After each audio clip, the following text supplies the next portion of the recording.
We wouldn't be able to do all that we do in Oklahoma gardening without our underwriters. And one underwriter that has supported Oklahoma gardening for a number of years now is TLC Nursery and Greenhouses. Well, we've come here in the spring to take a look at all the new plants they have available for the 2007 season. Here to show us some of the perennials is Cindy Townsend. Hey Cindy, welcome back to the program. Doing? Good. Well, what have you got for us this year, Cindy?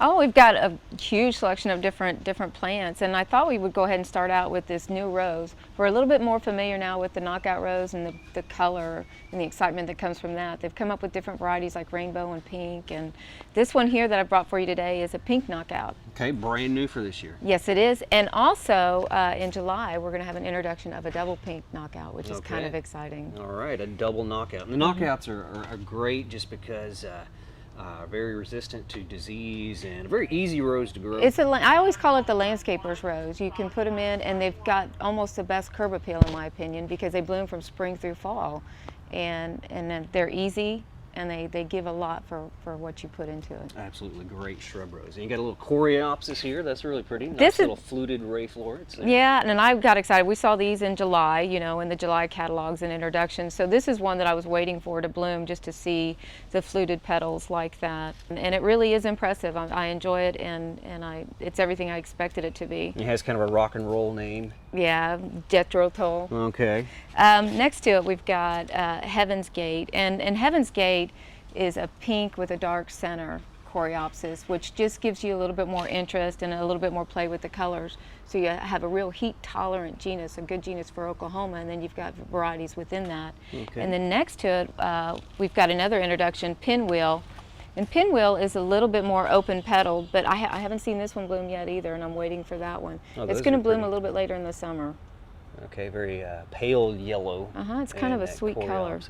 Okay. Yeah, up here we've got Manfreda virginianica, which is native here in Oklahoma. Yeah, and this one is called Spot. We got this one from Terra Nova, and it gets a 4-foot bloom spike during the summer, which I think is going to be kind of cool to see. Okay, I love those spots. Sometimes you see those over in the eastern part of the state, and they're all green, but this is a selection with those kind of burgundy spots, so that's really cool. I really like the way you've got that planted. With the sedums, and that's a really good idea. I love the colors that are thrown out to you. There's no flowers in here yet, and these have potential. All of these will bloom at some time, but you've got a lot of variance without the flower color, and it's really pretty. This Ogon sedum that we have down here is one of my favorite little sedums. Beautiful gold. Yeah, it almost has a moneywort look to it, but it's a sedum, so I'm excited about that one. Ogon sedum. Now, is that one winter hardy?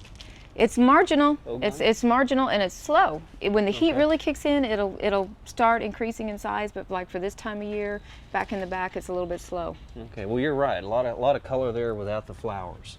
Okay. And what else do you got back here in the back, Cindy? I've got a few different echinaceas, and I love the echinaceas. Again, they do so well in Oklahoma, and they're great for the birds. They're great for the butterflies. They're great for cut flowers, and we're real fortunate that they've done so much to hybridize these. And they've given us the Big Sky series that has different colors of light yellow to pink to dark pink.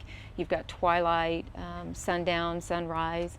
Behind that, we were all excited and have been excited for like 4 or 5 years, waiting for the razzmatazz echinacea. Kind of an odd echinacea. Well, and that one just came available to us last year, and then right after that, they've come out with a new one that's shorter, a dwarf variety, and this one's called Pink Double Delight. Same flower, it's a razzmatazz flower, but it's just a shorter dwarf version of that.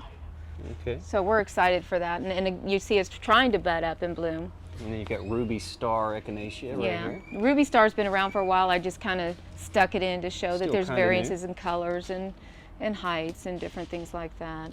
Okay, looks like you got a Veronica back here. Yeah, I thought this one was going to be a bit pretty, this Giles von Hees. And it's starting to bloom up a little bit. This one's only going to do 12 inches and kind of lay out a little bit. And this one might be pretty to put in front of your echinaceas or combine it with your coreopsis. It'd be really nice. I think that's a great idea. Those spike-like flowers are always great to kind of add with the daisies and some of those things to kind of give you some variety and a little bit of texture. Diversity and just different flower shapes and different flower styles. Then you've got some Monarda back here, or Bee Balm? This one is a bluebird introduction. It's Prairie Pink Supreme, and it's just a pink variety. Okay, and then right over here, another bee balm. Yeah, Prairie this Gypsy. is, yeah, and actually Prairie Gypsy is the bluebird. I kind of saw that.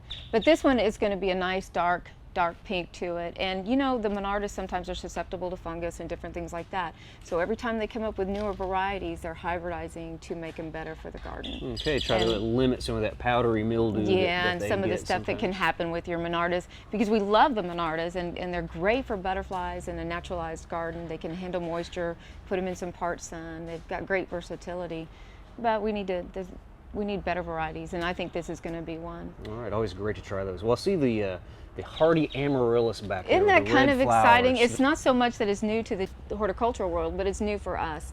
And I was really excited to get that, and it's blossomed and filled out, and I really like it. It's been really pretty for us. Well, sometimes just the regular amaryllis, those will overwinter in Oklahoma, but this one is a little bit different species, Right. and it's more cold hardy than Right, those, and and reliably perennial here. Yeah, and you can have it out in the landscape and use it as a landscape plant instead of throwing it away after Christmas. Yeah, there's a garden in Tulsa that has a planting of those. It's been in place for several years. It's very, very impressive when they're in bloom. Well, so you've got another echinacea up here next Yeah. to some phlox. That one is Hope. And Hope? this, yeah, Okay. this one's called Hope.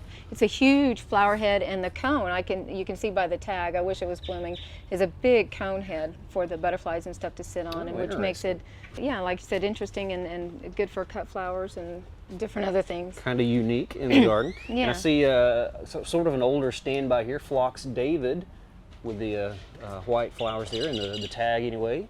The reason I brought this one up is because we've had Phlox David for several years. It's very, very popular to give us white. And like we were talking about disease resistant and fungus resistance, David has proved itself to be that. And next to it we have a lavender David, so it's exciting. They're tall, Wow. they can go in towards the back of the garden, and it gives you a little bit more versatility with color. Okay, so just a sportive David that has a lavender pink colored flower. Yeah. Well, that's interesting. That'll be great to try. Then you've got a salvia here. Yeah, the salvia caradonna has been out for a few years now, but I just love it. I love the purple stem. I got the spike flower again. It stands a little bit taller than May Night might stand, but I really like the purple stem with the intense purple flowers, and caradonna is just a wonderful plant. Great perennial. What's the little foliage plant there to the right? This is a euphorbia. I've already bought one of these and taken it home with me. I think it's got outstanding color. The euphorbias generally bloom in the spring with their yellow bracts, and this one has this beautiful intense color of red, and it changes shades, and it's called Bonfire, and I think it lives up to its name because it's going to change the hues and look kind of nice and intense. All right. Bonfire, I think I would put in part shade. A lot of the euphorbias, you know, can go in full sun. I think to preserve the color a little bit and not allow it to be washed out, we would probably go ahead and put it in morning sun. Okay, sounds like a great idea. Well, we've got some exotic looking flowers right here, Cindy. What do we got going on with these plants? Isn't that cool?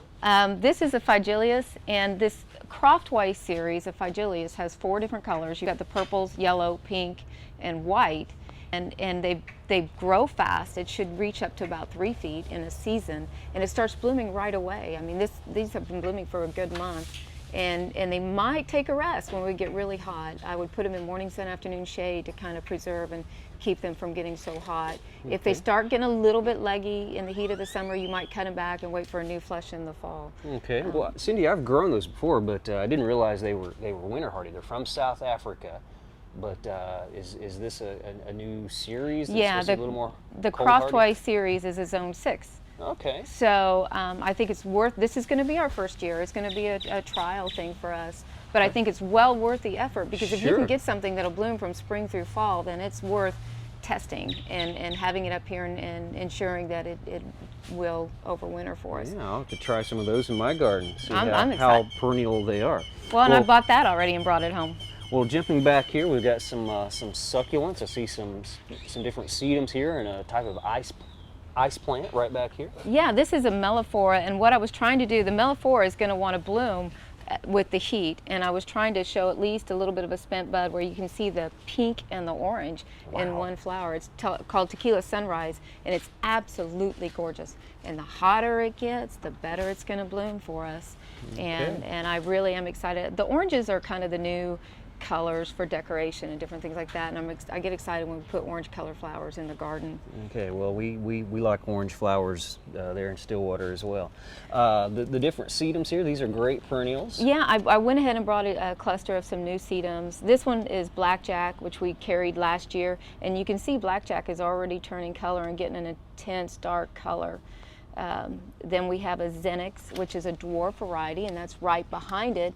And again, you've got that intense dark foliage, and it's going to be shorter, going to be nice in containers, or somewhere where you got a lot of green, you can put that with it. And then up front, we've got one with red flowers. Yeah, we've got red Calais, and I've waited on this one. I found this one in July and kind of waited for that one to come in, and it's growing nicely. It's filling out really nicely. It's going to be changing color as the heat intensifies, and you can see it's already got a lacing of dark color around the edges. And when will we see the flowers on these? During the summer, maybe towards late summer, summer. July, okay. August, something like that. Well, here's a Joe Pye weed, and I know that the species of Joe Pye weed, if left unchecked, those can get 10 feet tall in the garden, but hopefully this one's a little shorter. Yeah, it is. It's quite a bit shorter. It's only 30 inches. And I love Joe Pye weed, and anybody that's a butterfly gardener is going to love Joe Pye weed. This particular variety is called Phantom, and something I do, I planted Joe Pye weed in front of my house years ago, and when the flower was spent,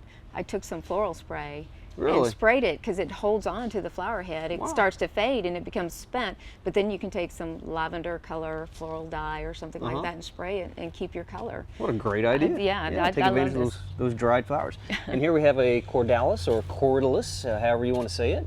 Isn't this beautiful? Do you see the light blue, dusting of blue on the foliage and the beautiful intense yellow that it has?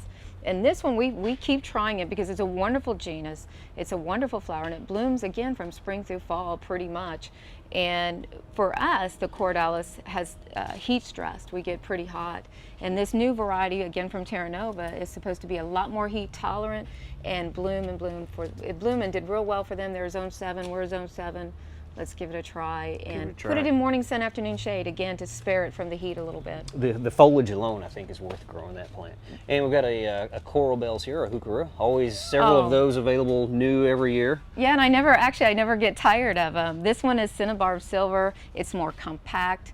It'd be great in containers and real container friendly. It's not going to get sprawly and send up those shoots. It'll send up the flower heads, but you won't have leaves, following it on, make it a little bit sprawly. It's more compact. Okay, and then we've got some water plants back here, some grass-like plants. We've got a sedge here and a rush right here. Yeah, a juncus. And those are great for the perennial garden as well. It likes a lot of moisture. This new variety, isn't that pretty? The intensity on the foliage, the variegation. This one's called Sparkler, and I can visualize this one in a container, all by itself, and use lots of water, and it would just fill out the container and be really pretty. Okay, and then we've got a calla lily right here. What is special about the calla lily? I got excited about this one because of the size. It's huge. It's going to be quite at least giant. Yeah, it's going to be about 3 feet to 5 feet tall, and this one I'm taking home. I've already planned on this one. And again, the calla lilies like moisture. Maybe put them in some morning sun, afternoon shade.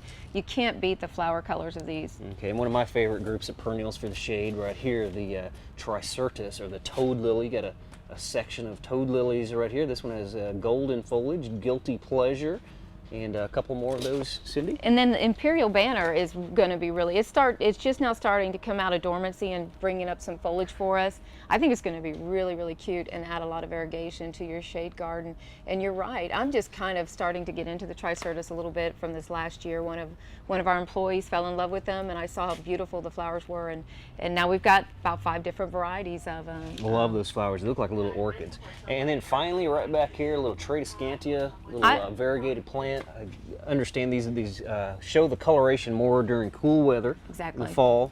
Exactly, but then it has flowers in the summertime, so white flowers. All is not lost when you lose your variegation, and don't freak out when you lose your variegation when things heat up a little bit. It's just one of those survival things for more photosynthesis, so when the temperatures cool back off, like you're saying, the variegation will come back for you. All right, well, this is a great assortment, Cindy. I really appreciate you showing us these perennials. Thank you for letting me. Thanks a lot. We hope you've enjoyed this classic from the Oklahoma Gardening Vault. Remember, even though these tips and techniques are timeless, there's always something new to learn in the world of gardening. By subscribing to both Oklahoma Gardening and OK Gardening Classics, you'll have access to a wealth of gardening knowledge, both classic and contemporary.